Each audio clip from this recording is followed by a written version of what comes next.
5%입니다. 자, 오늘 HLB 1% 하락 마감이 됐습니다. 오늘 장 초반에는 시장에서 전체적으로 좀 투매가 나오는 그런 듯한 움직임이 조금 나왔습니다. 그리고 일반적으로요, 시장에서 투매가 두 번이 나오면 바닥에 잡히고 올라갑니다. 그런데 오늘이 거의 끝이 아닐까, 그쵸? 시장 기준에서 제가 이 얘기를 왜 드리냐면, 시장에 의해서 지금 HLB를 포함해서 전체적인 종목들이 밀리고 있는 거예요. 12월 달에 강세를 보인 이유를 보시면 금리 인하 부분에 대한 선반영입니다. 자, 이게 무슨 얘기냐면요, 주식시장은요, 미래 가치를 반영을 합니다. 즉, 앞으로 좋아질 만한 내용으로 인해서 이게 기업 측의 실적이 좋아질 수 있다. 그렇기 때문에 지금 가격을 미래 가치에 대비해서 딱 비교해 봤을 때 지금은 싸다. 그래서 지금 실적을 보고 내가 주식을 매수한다. 그러면 정말 어려워질 수 있어요. 이걸로 내가 답을 찾으려고 하잖아요. 그럼 절대 못 찾습니다. 맨날 쫓아다니고 물리고, 진짜 흔히 그런 얘기 있죠. 비자발적인 장기 투자다. 그런 얘기가 여기서 나오는 거예요. 실적이 좋은 놈을 아무리 찾고 내가 그 종목만 골라서 매수하고 해도 물려요. 왜 물릴까요? 실적이 좋아지는 그런 상황에서 주가가 올라가는 거지, 실적이 이미 좋아진 종목을 찾잖아요. 그러면 주가는 이미 다 올라가고 내려오지 않으면 다행이에요. 자, 이런 경우가 많을 거예요. 근데 HLB를 포함해서 지금 제약주들은 어떻습니까? 실적 대비해서 비쌉니다. 그쵸? HLB 지금 시가총액이 5조 6천억입니다. 그쵸? 어때요? 지금 실적 보세요. 적자 매년 적자예요. 그쵸? 근데 시가총액이 얼마? 5조 6천억. 고가에 따지면 얼마입니까? 6조 8천억. 그쵸? 7조에 달하는 시가총액을 가지고 있는데 HLB의 실적은 적자예요. 그러면 PER 계산이 안 되죠. 그쵸? 마이너스이기 때문에. 자, 주식은 이렇게 움직입니다. 무슨 얘기냐면요, 미래 가치를 반영해서 주가가 올라간다는 거예요. 그쵸? 자, 이런 구조에 대해서 이해를 해야 돼요. 그래서 이런 구조에 대해서 이해를 했을 때 여기 소통방에서 진행하고 있는 신고가 매매처럼 단기간의 수익도 가능하고요. 제가 이야기한 단기는 2주 내에 어떤 움직임을 보일 수 있을지, 그쵸? 그 내용에 대해서 이야기를 드리는 겁니다. 자, 그 부분에 대해서 확인을 해보면, 자, 보세요. 1월 16일, 그쵸? 오늘도 수익 실현에 성공을 했습니다. 소통방에서는. 자, 다시 말씀드릴게요. 왜 이런 단기간의 움직임을 제가 지속적으로 쫓고 추격하고 추적하는 이유가, 다시 말씀드리지만 주식시장의 구조 자체는요, 미래가치를 반영하기 때문이고, 미래가치를 반영하는 과정에서 지금 주가가 미래가치에 비해서 더 싼 거예요. 지금 주가는 실적 대비하면 더 비싸야 돼요. 비싼 주식이 더 갑니다. 그쵸? 많이 올라가서 비싼 게 아니라 기본적으로 평가를 높게 받고 있는 주식들이 있어요. 예를 들어서 에코프로 같은 경우에도 마찬가지입니다. 자, 보세요. 에코프로 같은 경우에도, 자, 실적은 에코프로 BM 기준에서 한 3천억대 정도 나오는데 시가총액은 30조씩 이래요. 그럼 PER 기준에서 한 100배 나오죠. 그러면 당연히 비싸죠. 그쵸? 비싼 주식이에요. 근데 23년도에 어떻게 됐나요? 상승을 시작해서 10배씩 이렇게 올랐죠. 에코프로는 15배 올랐어요. 15배. 그쵸? 에코프로 BM은 6배에서 7배 정도 시세가 나왔고요. 이런 구조에 대해서 이해를 하자. 그랬을 때 1월 16일 저 시장가 매수 롯데정보통신 8시 54분 어떻습니까? 자, 보세요. 자, 오늘도 시장이 급락하는 와중에, 그쵸? 등락은 있었지만 6% 상승 마감이 됐고요. 장중 고가는 12.5%입니다. 저는 애초에 고가를 잡을 생각이 아예 없어요. 그런데 저가를 잡을 생각도 없습니다. 근데 어떻게 수익이 발생하나요? 주가는요, 몸통을 먹었을 때, 그쵸? 나만의 수익 모델이 생기는 겁니다. 누구도 주식이 어디까지 빠질지, 어디까지 올라갈지는 모릅니다. 하지만 추세를 유지하는 과정에서는 계속해서 성장하는 기업 기준이에요. 성장하는 기업들은, 즉 지금 성장하는 게 아니라 앞으로 성장할 수 있는 기업, 그쵸? 이걸 기준해서는 주가가 계속해서 고가를 높여가고 저가를 높여갑니다. 이런 구조에 대해서 이해를 했을 때, 그쵸? 이런 매매를 할 수 있다. 오늘 하루의 수익이 몇 프로인가요? 그쵸? 한 5% 정도 된다. 근데 제가 이미 신고가를 1월 10일 날, 그쵸? 요날입니다. 요날 달성을 했는데 요날부터 제가 공략을 했을까요? 아니에요. 요날 원래는 해야 되는데 이날 제가 다른 신고가 종목을 한다고 못했고, 요날, 그쵸? 1월 12일 날 제가 공략을 시작을 한 날입니다. 39,500원. 왜? 시가에, 신고가 종목은 그냥 시가에 그냥 때려 사는 겁니다. 그쵸? 오늘 같은 경우에도 동일하게 나갔죠. 자, 그래서 1월 12일 날 움직임을 한번 보면요. 자, 보세요. 1월 12일 롯데정보통신 8시 49분 어때요? 시가에 때려 사라.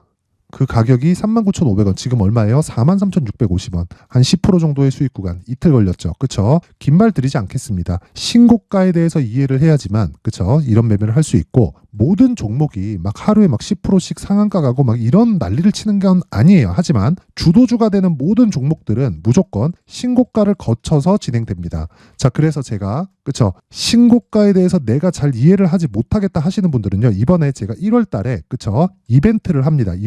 그 이벤트에 참가를 하세요. 무료로 진행을 합니다. 근데 저는 여기 소통방을 무료로 진행하는 이유가 채널 성장이 목적입니다. 그래서 구독과 좋아요 꼭 좀 부탁드리고요. 상단에 있는 전화번호로 참여라고 문자를 보내주시면 제가 소통방 입장 링크를 순차적으로 그 번호로요 제가 공유를 해드리도록 하겠습니다. 자, 그리고 신년 이벤트 하나 더 나가겠습니다. 자, 제가 지금까지 이야기를 드린 HLB를 포함해서 여러 가지 종목들을 이야기를 했는데 모두 다 신고가에 대해서 이야기를 드렸습니다. 자, 그렇기 때문에 연초 이벤트로 제가 이런 종목들, 롯데정보통신, 흥하해운 1월 12일 날 상한가 같습니다. 이런 종목들을 지속적으로 내가 잡아갈 수 있는 신고가 검색기, 그리고 자, 여기서 나온 종목들을 어떻게 매매를 할지, 여기 수익 모델에 대한 내용까지 함께 준비를 해놨는데 이것도 채널 성장의 목적입니다. 그래서 구독과 좋아요 꼭 좀 부탁드리고요. 상단에 있는 전화번호로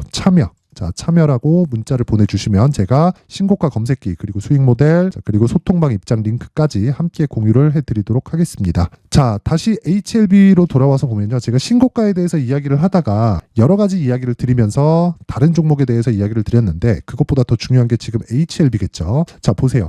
HLB는 지금 미래가치를 반영해서 5조 6천억의 시가총액, 즉 가격대를 인정받고 있는 겁니다. 그럼 우리가 여기서 이해를 하고 봐야 될 게 뭐냐? 미래가치를 반영하고 있다는 거고, 미래가치를 반영하는 과정에서 가격을 높여야 되기 때문에 수급이 필요하죠. 수급 한번 볼게요. 왜 외국인이, 그쵸, 올라가면 올라갈수록 쓸어 담을까요? 이 구간에서 매도가 나왔다고요? 자, 보세요. 왜 4만 원을 넘어가는 그 시점에서 외국인이 500억, 270억, 120억, 150억, 180억, 200억, 140억, 170억 이런 식으로 올려가면서 쓸어 담을까요? 그쵸? 3만 원대에서 5만 원대까지, 그쵸? 그냥 거의 한 50%, 60% 정도의 물량을 그냥 쓸어 담았어요. 왜 이런 상황을 만들까요? 자, 간단하게 이해를 하시면 됩니다. 이 구간에서 매집을 못해요. 주식은 올려가면서 매집을 해야 돼요. 이건 어쩔 수가 없습니다. 자, 여기 거래를 보면 HLB의 규모가 크기 때문에 뭐 400억씩, 500억씩 이런 식으로 거래가 지속적으로 터지잖아요. 근데 예전과는 다르게 세력들이 어디에서 뭐 명동에서 뭐 들어왔다 이런 세력들이 아니에요. 모두 다 펀드 자금들입니다. 그렇다 보니까 이렇게 들어가서 내가 어느 정도의 로스컷을 할 수 있는 그런 구간을 내가 마련은 해놔야 됩니다. 그쵸? 근데 어떻게 밀릴지, 시장이 빠질지, 어떤 상황이 올지 알아요? 몰라요. 그쵸? 개별 종목에 대한 부분은 시장에 대한 부분을 토대로 내가 올라가는 상황을 만들어 놓고 이 구간에서 매집을 지속적으로 하는 건데, 이런 상황에서, 그쵸? 이렇게 하락할 때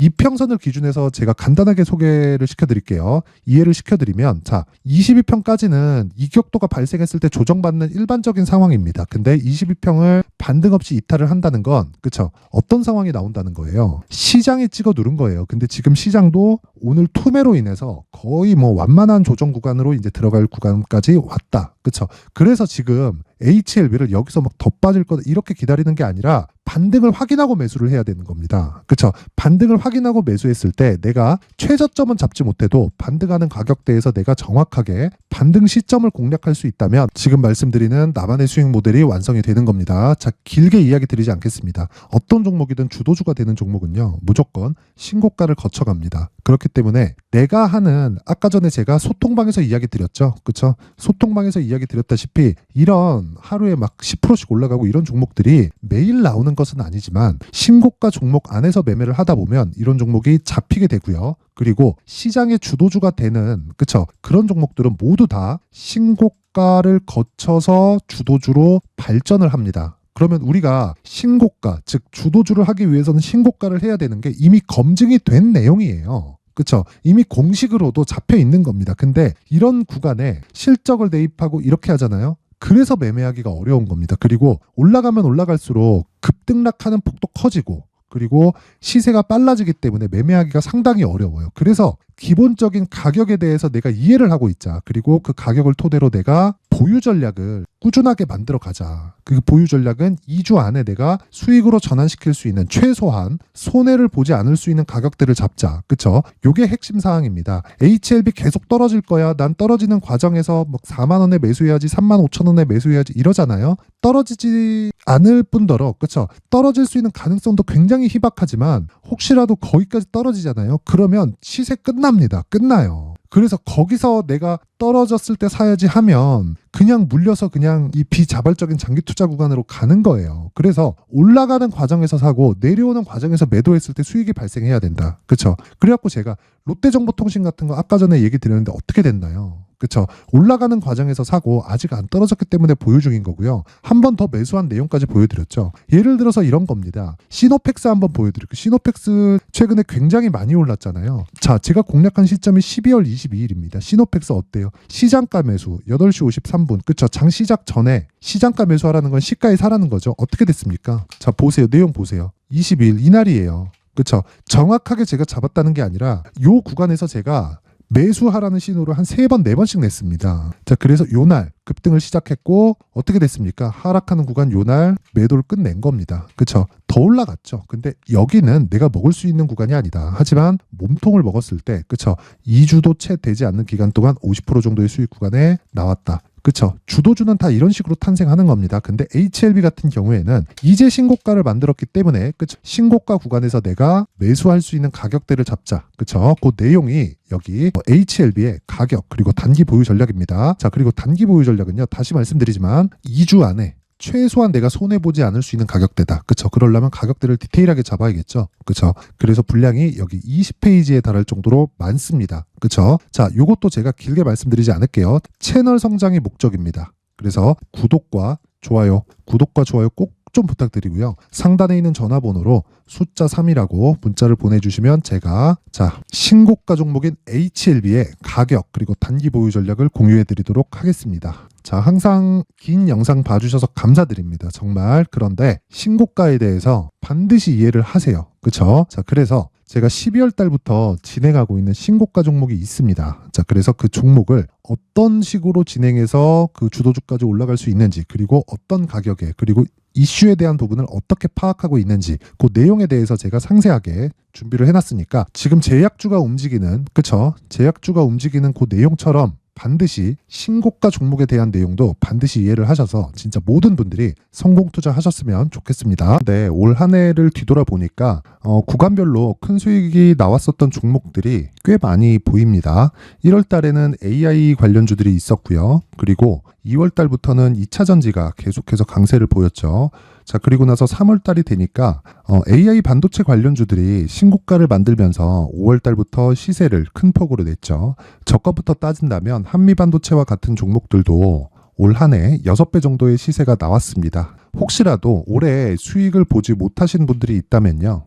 어떻게 시세가 움직이는지 반드시 익혀 놓으셔야 되고요. 만약에 그런 부분이 아직 준비가 되어 있지 않다면 어중간한 종목들 사고팔고 하지 마시고요. 딱 한 종목에 비중을 제대로 넣어서 확실하게 수익을 보는 방법이 필요합니다. 자, 그래서 제가 23년 12월 달 강프로의 대시세 종목을 준비를 해왔고요. 이 종목은 대기업을 상대로 안정적인 매출 구조를 갖추고 있는 데다가 이 규모가 40%를 넘나들고요. 호황기 때는 50%를 넘나드는 역대급인 이익 구조를 갖추고 있어서 대체 불가능한 기업이라고 보셔야 됩니다. 자, 지금 현재 주요 거래처는요. 삼성전자, 인텔, 하이닉스, TSMC, 엔비디아까지 모든 반도체 업체를 고객사로 확보하고 있는 상황이고요. 이 재무제표 상황을 보면요. 이익률 자체가 넘사벽인 걸 알 수 있습니다. 넘을 수 없다는 거겠죠. 첫 번째 급등 포인트를 보면요. 앞서서 보여드렸었던 실적은요. 23년도 개화 시기에 접어들었었던 AI 반도체 실적이 포함되지 않은 실적입니다. 자, 그런데 올 한 해 개화 시기에 접어들었었던 새로운 반도체의 실적치가 더해지면요. 질적인 성장보다 양적인 증가가 함께 이루어지게 되고요. 그런 부분을 한미반도체가 이미 시세로 보여줬죠. 저가부터 6배 강세를 보인 상황이 있습니다. 강프로의 무료 소통방이죠. 어떻게 매매를 했느냐. 5월 25일 날, 그쵸? ISC를 49,800원에 매수를 했고요. 자, 그리고 나서 2달도 되지 않아서 한 100% 정도의 수익을 만들어냈습니다. 자, 근데 6월 2일 날 내용 한번 확인해 보시면 자, 한미반도체 26,000원까지 올려서 잡겠다는 내용이 있죠. ISC와 함께 새로운 반도체 관련 종목입니다. 이때 당시 가격이 25,650원이었는데 그냥 올려서 잡으라는 거겠죠. 지금 현재 한미반도체 가격이 62,000원인 걸 본다면요. 항상 주가는요. 신고가 이후에 공략하는 것이 좋고 그랬을 때 단기간에 100% 수익이 가능한 구조를 만들 수 있습니다. ISC도 그렇고 한미반도체도 마찬가지예요. 당연히 에코프로도 마찬가지입니다. 두 번째 급등 포인트를 보면요. 자, 개인용 PC를 비롯해서 서버, 클라우드, 그리고 우리가 사용하는 스마트폰까지 기본적인 PC 구조와 동일하고요. 새로운 반도체의 구조도 동일한 구조를 갖추고 있습니다. 자, 근데 한미 반도체의 상승 이유도요. 이러한 구조가 동일하게 진행되기 때문이고 이 구조는 절대로 바뀔 수가 없습니다. 11월 달에 새로운 뉴스가 나왔습니다. 자, 온 디바이스까지 더해지면 비메모리의 사용처는 계속해서 증가할 것은 너무 당연한 이야기고요. 그런 부분을 감안했을 때 이 기업은요. 질적인 부분에 대한 성장이 아니라 양적인 증가까지 이룰 수 있는 상황이 된 겁니다. 한미반도체의 시세를 보면 아직은 굉장히 저렴한 상태를 유지하고 있고요. 세 번째 상황을 보면요. 엔비디아의 실적인데요. 이건 올해 초 대비해서 4배 정도의 상승폭이 나왔고요. 그 주가도 그 정도가 당연히 올랐죠. 주식 투자를 할 때는 예상하는 게 아니라 확정치를 보고 매매를 해서 수익을 낼 수 있어야 됩니다. 앞서서 제가 보여드렸었던 내용인 자, ISC도 그렇고요. 한미 반도체도 그렇고 확정된 내용이 있었죠. AI에 대한 개화 시기에 맞춰서 삼성전자와 SK 하이닉스가 강세를 보이는 구간이 있었고요. 엔비디아가 강세를 보였습니다. 자, 삼성전자도 그렇고 하이닉스도 그렇고 엔비디아도 마찬가지고요. 생각해 보시면 세력들이 어찌할 수 없는 정도의 사이즈를 가지고 있는 그런 종목들이죠. 그렇기 때문에 제가 계속해서 이야기를 드리는 겁니다. 확인하는 데는 확정치가 필요하다고요. 엔비디아 실적만큼 확실한 재료가 있을까요? 엔비디아의 실적의 증가세는요. 앞으로 다가올 AI 반도체의 수요 증가가 있을 수밖에 없다는 거고 그리고 그에 맞춰서 단가는 폭증하고 있는 상황인 게 엔비디아의 실적을 보면 알 수 있고요. 그리고 삼성전자와 SK 하이닉스로 연결이 되고요. 그래서 한미반도체가 올라온 그런 상황입니다. 한미반도체만큼 추가적으로 상승할 수 있는 종목이 있다는 게 하이닉스를 포함해서 삼성전자의 시세 그리고 엔비디아의 실적을 보면 알 수 있고요. 그래서 준비한 4분기 대시세 종목 내년 초까지 강세를 보일 수 있는 종목을 준비를 해왔습니다. 어렵게 생각하지 마시고요. 기본적으로 신고가 구간에 있는 종목이기 때문에 하락에 대한 저항성은 충분히 갖춰져 있는 종목이고 이미 시세가 시작이 됐습니다. 자, 무엇보다 중요한 건 얼마에 사는 걸 텐데 제가 그런 부분까지 상세하게 준비를 해놨으니까 영상 상단에 있는 전화번호로 대시세라고 문자를 보내주시는 분들에 한해서만 무료로 공개를 하도록 하겠습니다. 매매하는 과정에서 수익이 잘 안 난다 하시는 분들은 이 종목 딱 받아가서 큰 수익 내셨으면 좋겠습니다.